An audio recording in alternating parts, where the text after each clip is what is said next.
এখন আপনি বলবেন তো পাপ নাই কার? পাপ তো সবারই আছে। আনাস রাদিয়াল্লাহু আনহু বলছেন, রাসূল সাল্লাল্লাহু আলাইহি ওয়াসাল্লাম বলেছেন, কুল্লু বানি আদম খাত্তাউন, প্রত্যেকটা আদমের সন্তান পাপী।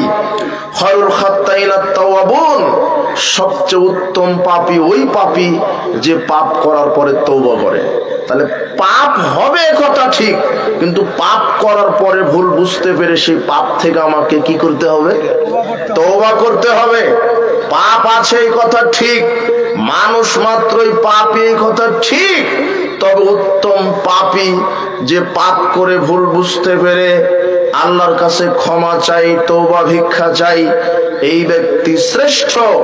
আপনি যত বড়ই পাপ হোক আল্লাহ সব পাপ ক্ষমা করবেন তওবা করলে।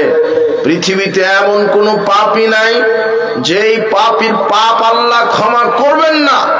আপনি 1000 জন মানুষকে হত্যা করেছেন, তাতে কি হয়েছে? আপনি 10 জন নারীর সাথে জেনায় লিপ্ত, তাতে কি হয়েছে? আপনি কবরে সেজদা দিয়েছেন, মাজারে সেজদা দিয়েছেন, শিরক করেছেন, তাতে কি হয়েছে? আপনি পৃথিবীর সব ধরনের মদ গাঁজা তারি খেয়েছেন, তাতে কি হয়েছে? এখন আপনি ওযু করে 2 রাকাত সালাত আদায় করে আল্লাহর কাছে হাউমাউ করে কান্নাকাটি করে পাপকে স্বীকার